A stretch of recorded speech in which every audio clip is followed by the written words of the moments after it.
Hello everyone, I'm Mary Sitt. Welcome to a very special edition of Metro Matters. We are shooting this on location in the office of the chairman of Metro, Gilbert Garcia. Gilbert Garcia earned a bachelor's degree in economics from Yale University and upon graduation worked at Salomon Brothers in New York, where he became a vice president specializing in mortgage-backed securities. Today he's the managing partner of Garcia, Hamilton & Associates, an employee-owned investment management firm here in Houston, and he's been the chairman of Metro since April 2010. Thank you so much for inviting us into your office. Well, welcome and thank you for having me. You know, Mayor Annise Parker appointed you on her transition team, and then from there she said, why don't you become the chairman of Metro? Was Metro even on your radar screen before that? It was not. In fact, I was very surprised. I was very excited. She called me and said, Gilbert, what are you doing tomorrow?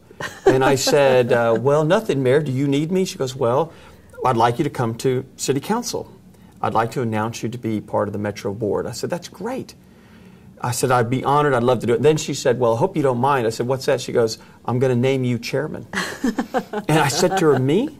I said, Mayor, you know, I don't know anything about Metro. She goes, that's why you're perfect. And now I understand exactly what she meant. Because if you look at Metro, there are 3,400 people here who all know transit, some of the best in the world. And so what we needed was someone to come in who would think differently and to really address some of the concerns that were hanging around Metro for a period of time. Now, when you came on board, you started calling this the new Metro. Yes. Can you tell me what you meant by that and what are some of the major changes that you wanted to make then? Well, I wanted to set a demarcation between, well, to really set a new beginning, a new philosophy. And I found that there were a couple of areas that I thought needed attention.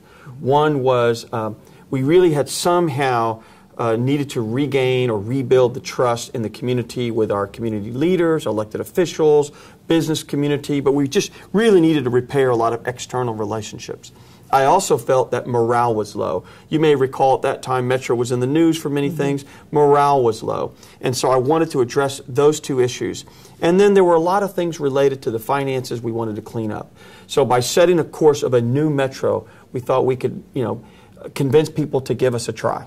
In the past 18 months, what would you consider your major accomplishments as chairman? Well, as it relates to those things I mentioned, can I go into those? Let me go into those. Sure. Because one of the things that we've done is we have been external talking about the new Metro and all of our plans to anyone who will listen to us.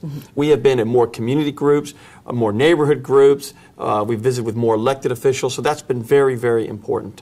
As it relates to morale, well, the beginning of changing morale is you've got to change the top. You've got to change the culture. And that's why we brought George Garcia as our president. And I think that was a wonderful move because, like me, you know, he knew a little bit about Metro, but he really wasn't a transportation expert. But again, we don't need that here at Metro. We have great people here. What he is someone who understands the community, understands the needs. As city controller, he understands budgets, and we knew these were tough times. So bringing George Garcia was another critical area of improvement. And then, of course, something I'm most proud of is people always felt that Metro is this big organization that made decisions behind closed doors or behind the wall. We wanted to change all of that. Whether the perception was real or not, we just wanted to change it. And so now we focused on transparency. Every meeting is broadcast live on the internet, stored on the internet. All the materials are on the internet. Every committee meeting is broadcast live on the internet, stored on the internet. You can see our check registry on the internet. Everything is there.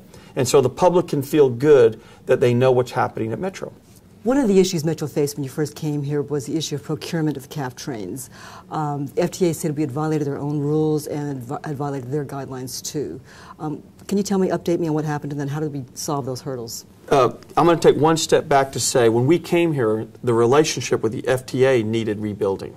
And so that was a very high priority for us. One of the first things we did, a couple of our board members and I, we went to see the administrator, went to the FTA to really tell them, here's the new Metro, these are the things we're going to improve.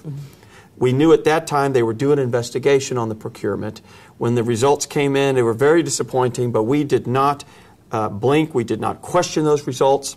We took them in stride. In fact, in many ways, when they did come out with their findings, they also laid out the roadmap that we would need to follow to get the full funding grant agreement. And we have followed that roadmap, you know, to the T, so to speak. The other thing that was very interesting is we didn't want to lose time.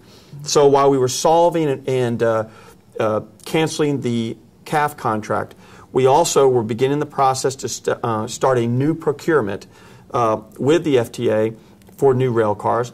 And at the same time, we also saw an opportunity with the city of Salt Lake City, where they had a contract that was Buy America, and they had some options that they did not need. So we began to look at that as a possibility. So we had a three-pronged track.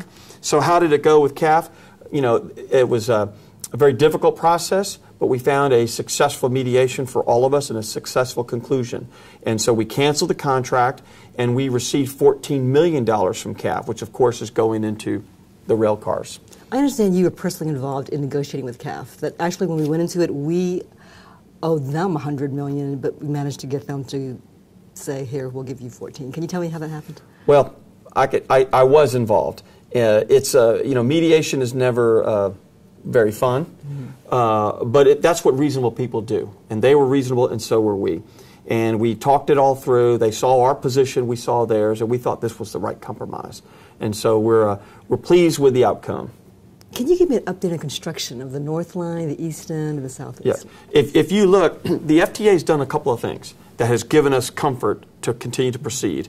They have released $50 million from our first tranche of our full funding grant agreement, number one. Number two, they've also released some letters of no prejudice, which really means you can start spending your money and you can get reimbursed when the full funding grant agreement comes through. So that's a real good sign for us. So that has given us the ability to really start ramping up activity. So if you go to all three lines, of course, two of the three are going to be completed with federal funding, and of course Harrisburg is our local funding. You can see all kinds of activity.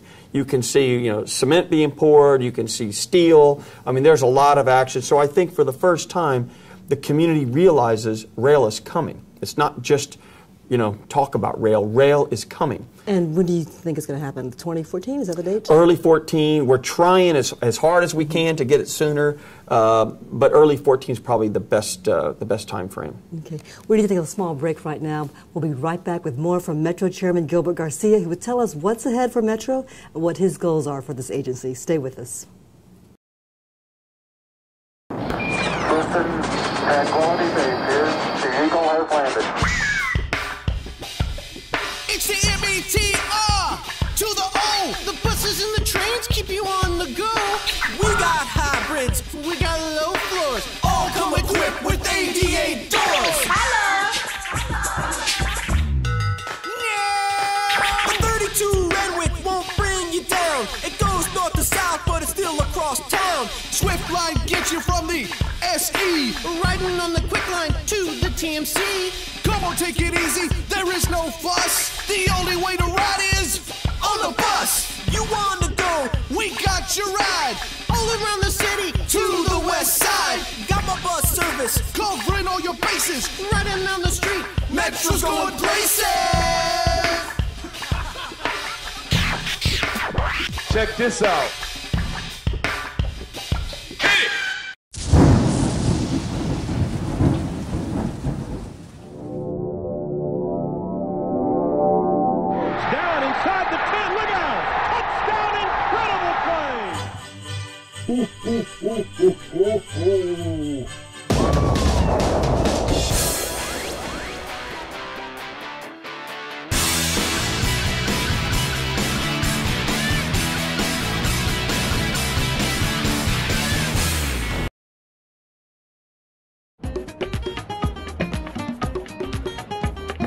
Morning, Bob. Good morning. Hey, Abuelita. Hey, kids. Beautiful day, isn't it? But wait, where's Lucille? She still thinks driving to the zoo is faster than taking Metro Rail. Forget about it. We told her Metro Rail is the fastest way to get to work without worrying about traffic or parking. She is a bit flighty. Avoid the stampede. Take Metro Rail to the Houston Zoo. We've been talking to Gilbert Garcia, the chairman of Metro and the managing partner of Garcia, Hamilton Associates, an investment management firm here in Houston. While you're here at Metro, what are some other goals you'd like to accomplish? Well, as you know, I've been in office, in this position about 15, 16 months. I serve at the pleasure of the mayor, of course. She's running for re-election. And, you know, the mayor is term limited, so the mayor can serve 3 two-year terms. A Metro board member can serve 8 years. So at the end of the day, it depends on the horizon. But I know one thing. We want to complete the 3 rail lines. We want to make progress and hopefully complete the other 2 lines, which are part of the referendum from 2003. And we want to successfully have a new referendum. Because as you recall, in 2003, we're required to have another referendum, and we want to have that here over the next couple of years. And so we want that to be successful. Leading up to that referendum, we're going to be doing a lot of information gathering to figure out, what are the long-run plans, where are the long-term routes for Metro, and what do the people want. And so we're going through that process now. Recently, Metro just cut its airport direct service. Can you tell me what happened there? Well, at the end of the day, we think it's so important to get to the airport, and we think that's a critical advantage. The key was the route that we had just was not working. Why was it not working? We just weren't getting the ridership that we needed to, to keep it, to maintain it, to make it a sustainable route. That doesn't mean we're abandoning the airport. We're going to see if there's other ways that we can service that area more effectively. And right now, of course, there's still the 102 people can take. That's correct. Airport. Okay. Metro's facing a severe budget crunch. The city has problems. We have our problems now.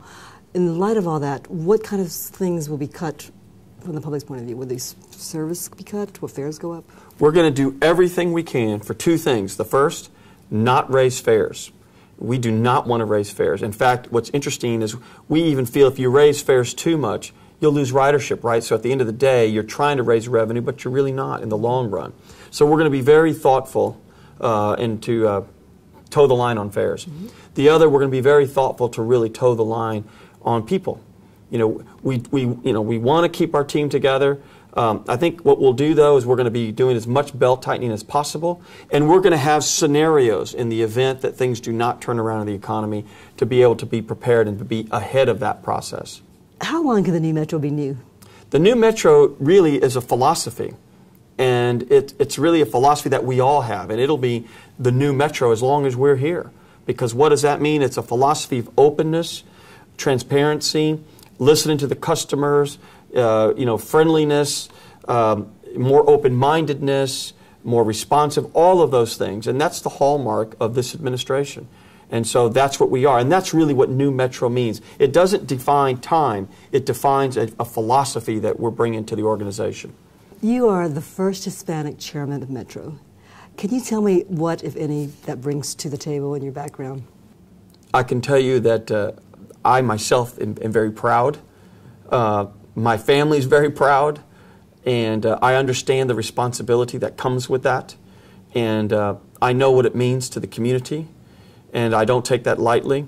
And so I'm, trying to be very visible and serve as a role model to my community and young people in my community that, yes, you can be chairman of Metro. And so I recognize all of that. But at the end of the day, I'm the chairman of Metro for everybody. Thank you very much for being with us. Appreciate it. Well, thank you, and have me back again. Thank you. That's all for this edition of Metro Matters. Until next time, be sure to join the conversation on our blog, like us on Facebook, and follow us on Twitter. I'm Mary Sitt. Thanks for watching.